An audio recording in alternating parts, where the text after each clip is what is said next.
12వ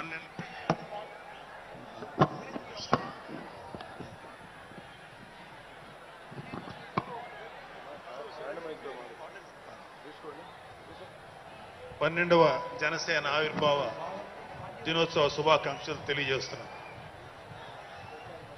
అంటే కొంచెం 2 minutes extra ఉంటుంది తాతారావు గారు, కొంచెం నన్ను అలౌ చేయండి. 2 నిమిషాలంటే కొంచెం కష్టం. సో కొన్ని సందర్భాల్లో మాట్లాడటం మాటలు కరువు అవుతాయి, ఏం మాట్లాడాలో అర్థం కాదు.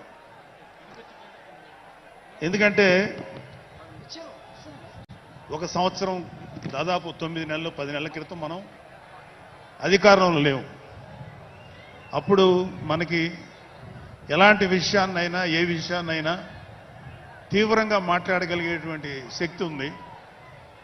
కానీ ఇప్పుడు అధికారం వచ్చిన తర్వాత మనం ఒళ్ళు దగ్గర పెట్టుకొని చాలా కేర్ఫుల్గా ఉండాలి. అలా ఒళ్ళు దగ్గర పెట్టుకోకుండా నోటికొచ్చినట్లు మాట్లాడితే ఏం జరుగుతుందో మనందరం కళ్ళారా చూస్తున్నాం. ఇవాళ అహంకారం తలకెక్కి నోటికొచ్చినట్లు మాట్లాడి చిన్న పెద్ద తేడా లేకుండా బిహేవ్ చేసినటువంటి మాట్లాడినటువంటి కొంతమంది ప్రతిపక్ష అని చెప్పలేములేండి, ప్రతిపక్షం లేదు కదా, నాయకులకి ఏం జరిగిందో తెలుసుకున్నాం. కాబట్టి ప్రతి మాట ఆచితూచి మాట్లాడాలి. సో అందుకని కొంచెం అది కూడా కాకుండా మేమందరం కూడా మాకు కొన్ని లిమిటేషన్స్ ఉన్నాయి. మన ప్రెసిడెంట్ గారు ఏమాత్రం ఒక మాట తేడాగా మాట్లాడినా ఒక ఏ విధంగానూ స్పేర్ చేయనటువంటి వ్యక్తి, ఒక డిసిప్లైన్డ్ లీడర్ ఆయన. సో ఆయన ఆధ్వర్యంలో చాలా జాగ్రత్తగా పనిచేస్తాం, జాగ్రత్తగా మాట్లాడతాం. Thank you very much. అసలు ఒక 12 సంవత్సరాల కాలం అంటే మన హిందూ సాంప్రదాయంలో 12 సంవత్సరాలకి ఒక ప్రత్యేకత ఉంది. మన కృష్ణ గోదావరి లాంటి నదులకి పుష్కరాలు జరుగుతుంటాయి, చాలా పవిత్రమైన రోజులు అవి. అలాగా మిగతా అన్ని ఆవిర్భావ సభలు ఒక ఎత్తు అయితే ఈ 12వ ఆవిర్భావ సభ ఒక నదికి వచ్చిన పుష్కరాలు ఎంత పవిత్రమైనయో అంత గొప్ప రోజు ఈరోజు. సో ఈ అవకాశం మనకి ఇచ్చినటువంటి పవన్ కళ్యాణ్ గారికి మనం అందరం సదా కృతజ్ఞులై ఉండాలి.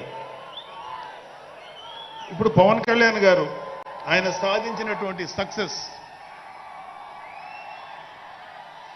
ఆయన సాధించినటువంటి విజయం మనం ప్రత్యేకంగా చెప్పుకోకర్లా. 100కి 100% స్ట్రైక్ రేట్ తోటి ఆయన విజయాన్ని, అద్భుతమైన విజయాన్ని సాధించడంతో పాటు అటు రాష్ట్రంలోనూ దేశంలోనూ ప్రభుత్వాలు నిలబెట్టడానికి ఒక వెన్నెముగ్గా నిలిచారు. సో ఆయన గురించి ప్రత్యేకంగా ఏమీ మాట్లాడక్కర్లేదు, ఎందుకంటే చాలా మంది చాలాసార్లు మాట్లాడుతున్నారు. మనం తెల్లారులేస్తే టీవీల్లో అన్ని చోట్ల చూస్తున్నాం. ఆయన తీసుకున్నటువంటి Panchayati Raj, water works, forest department ఎంత ఎఫిషియెంట్గా పనిచేస్తున్నారో, అలాగే మన మినిస్టర్లు తీసుకున్నటువంటి ముఖ్యమైన శాఖలన్నీ కూడా ఎంత ఎఫిషియెంట్గా పనిచేస్తారో మనందరం చూస్తున్నాం. సో స్పెసిఫిక్గా కళ్యాణ్ బాబు గారు ఎంత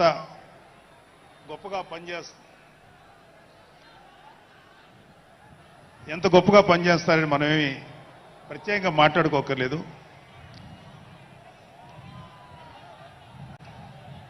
సో అయితే ఎన్ని మాట్లాడినా ఒక విషయం అయితే మనం మాట్లాడుకోవాలి. ఒక సినిమా స్క్రిప్ట్ కానీ ఒక ఉపన్యాసం కానీ దానికి కొన్ని లక్షణాలు ఉంటాయి. అంటే ప్రతి స్పీచ్లోనూ ఒక హీరో, అంటే ఒక సినిమాకి చెప్పిన ఒక హీరో, ఒక విలను, ఒక హీరోయిన్, ఒక హాస్యగాడు, ఇలా ఉంటారు. సో మనం వైసీపీ హాస్యగాళ్ళ గురించి చెప్పుకోకుండా ఈ స్పీచ్ని ఎండ్ చేయలేం. ఎందుకంటే జగన్ లాంటి హాస్యనటుడు కనే కళల గురించి మీకు చెప్పాలి. ఆయన ఎలక్షన్స్ అయిపోక ముందు నిద్రలోకి వెళ్ళారు. ఇప్పటికి నిద్ర లేవాలి. అప్పుడప్పుడు నిద్రలో లేచి కలవరిస్తుంటారు. మొన్న కూడా ఒక మాట చూశారు. కళ్ళు మూసి తెరిచేలోగా 9 నెలలు అయిపోయినాయి, ఇంకెంత, ఇంకాసారి కళ్ళు మూసి తెరిచేలోపుగా 5 ఏళ్ళు అయిపోతాయి, ఆ తర్వాత అధికారం మాదే అని ఆయన మాట్లాడుతుంటే అంతకన్నా ఏ హాస్యగాడు కూడా అంత అద్భుతంగా చేయలేడు. అంత అద్భుతంగా హాస్యం చూపిస్తున్నారు ఆయన. కానీ ఆయనకి నా సలహా ఏంటంటే, సార్ మీరు నిద్రలోనే ఉండండి, అప్పుడప్పుడు కలవరించండి, తప్పులేదు. ఇంకొక 20-30 ఏళ్ల తర్వాత మీరు కల్లో నుంచి బయటికి రండి, అప్పుడు దాకా మిమ్మల్ని ఎవ్వరూ డిస్టర్బ్ చేయరు. ఇది నాకు మనస్ఫూర్తిగా నేను మీకు ఇచ్చే సలహా. మీరు 20 ఏళ్ల తర్వాత మేలుకోండి, ఆ తర్వాత మీ ఇష్టం. మేమైతే 20 ఏళ్ల దాకా మిమ్మల్ని హ్యాపీగా పడుకోమనే సలహా ఇస్తున్నాం.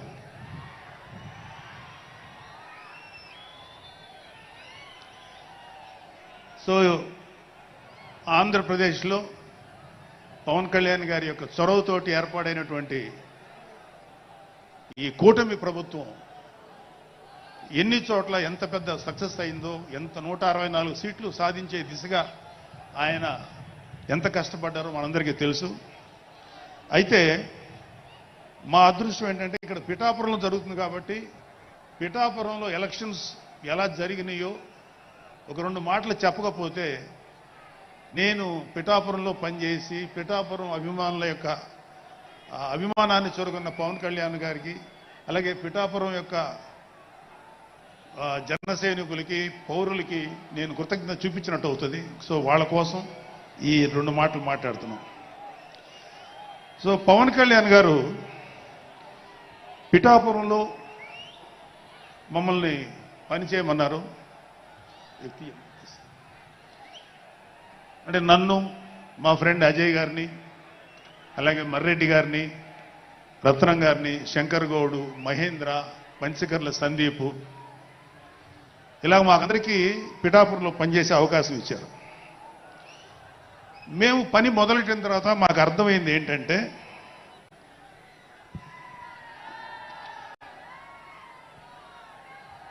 పవన్ కళ్యాణ్ గారికి ఆల్రెడీ ఇక్కడ విజయం ఖరారైంది.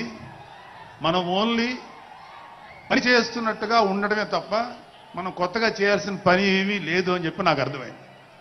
నాకే కాదు మా అందరికీ అర్థమైంది. సో మేము దీన్ని ఎంత గొప్ప అదృష్టంగా తీసుకుంటున్నామంటే, పవన్ కళ్యాణ్ గారు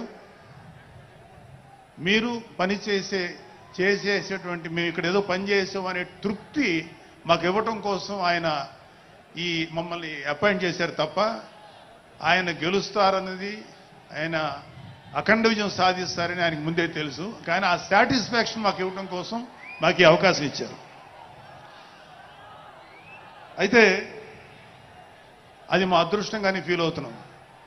చంద్రుడికో నూలు పోగులాగా ఆయన పడిన కష్టానికి ఒక చిన్న పని చేశామనే తృప్తి అయితే మాత్రం మాకు నిజంగానే ఉంది. అయితే ఇక్కడ పిఠాపురంలో పవన్ కళ్యాణ్ గారు అఖండ విజయం సాధించడానికి 2 ఫ్యాక్టర్స్, 2 ఇంపార్టెంట్ ఫ్యాక్టర్స్. ఒకటి మన ప్రెసిడెంట్ జనసేనాని పవన్ కళ్యాణ్ గారు అయితే, రెండో ఫ్యాక్టర్, నాట్ వ్యక్తి, ఫ్యాక్టర్ పిఠాపురం జన సైనికులు, పిఠాపురం పౌరులు, పిఠాపురం ఓటర్స్. వీళ్ళిద్దరూ లేకపోతే మేము ఏమి చేసినా ఏం ఉపయోగం లేదు. సో మాలో ఎవరైనా ఇంకెవరైనా సరే పవన్ కళ్యాణ్ గారి విజయానికి నేనే దోహదపడ్డాను అని ఎవరన్నా అనుకుంటే అది వారి కర్మ, అంతకంటే ఏం చేయలేం.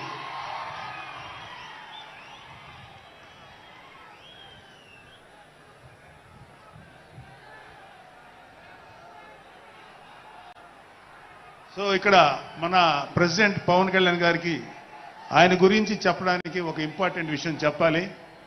అది ఏంటంటే, మొన్న ఈ మధ్యన మా అమ్మగారితో మాట్లాడుతున్నప్పుడు మా కళ్యాణ్ బాబు గురించి ఒక మాట వచ్చింది. యాక్చువల్గా ఇక్కడ నేను ఒక అన్నగా మాట్లాడకూడదు, కానీ నేను ఒక పార్టీ జనరల్ సెక్రటరీగా మాట్లాడాల్సి వచ్చినా కూడా ఒక అన్నగా ఈ ఒక్క విషయం నేను చొరవ తీసుకుని మాట్లాడాలి.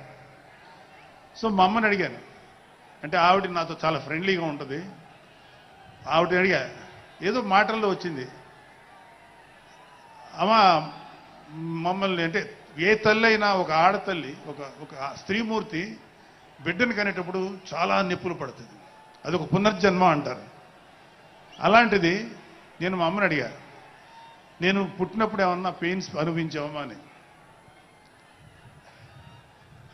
మా అమ్మ అంది, నువ్వు పుట్టినప్పుడు నేను అనుభవించినంత పెయిన్స్ భూమి మీద ఆడది అనుభవించలేదు, అంత కష్టం పెట్టేవాడు. అది మా అమ్మ చెప్పింది నా గురించి. సరే కళ్యాణ్ బాబు ఎలాగా అన్న. గొప్ప విషయం అంటే నేను షాక్ అయ్యా. వాడు పుట్టినప్పుడు నాకు పెయిన్ అనేది కొంచెం కూడా తెలియలేదురా, అలాగా నాకు పెయిన్ లేకుండా పెయిన్ ఇవ్వకుండా పుట్టాడు.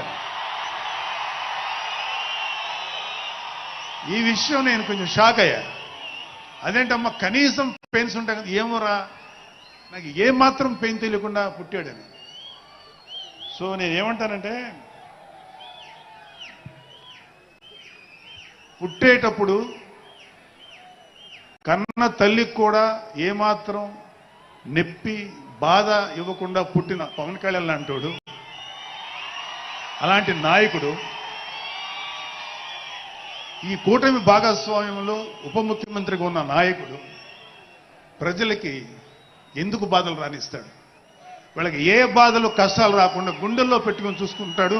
అది మనం కళ్ళారా ఈరోజు చూస్తున్నాం. ఇప్పుడు మనం చూస్తున్నది ఆవగింజలో అరవంతు మాత్రమే. కూటమి భాగస్వామ్యంలో పవన్ కళ్యాణ్ గారి భాగస్వామ్యంలో జరుగుతున్న కూటమి ప్రభుత్వం పరిపాలన ఆవగింజలు అరశాతమే. ఇంకా చాలా ఉంది. ఇప్పుడు చూస్తుంది just tip of the iceberg. అద్భుతమైన పరిపాలన మనకు రాబోతుంది. రాబోయే 20 ఏళ్లలో ఆంధ్రప్రదేశ్ ఒక స్వర్ణయుగం చూడబోతుంది. ఎందుకంటే ఎప్పుడో స్వాతంత్రం రోజుల్లో కొంతమంది మహానుభావులు పుట్టారు. అలాంటి వ్యక్తి ఈ రోజు పుట్టడం, ఈ రోజు మన ముందు ఉండటం మన అదృష్టం. అలాంటి వ్యక్తి దగ్గర పని చేయడానికి ఇగో ఈ స్టేజ్ మీద ఉన్న ప్రతి ఒక్కళ్ళం గర్వంగా ఫీల్ అవుతున్నాం. మాకు పదవులు వచ్చినా రాకపోయినా ఆయనకు సేవ చేస్తాం.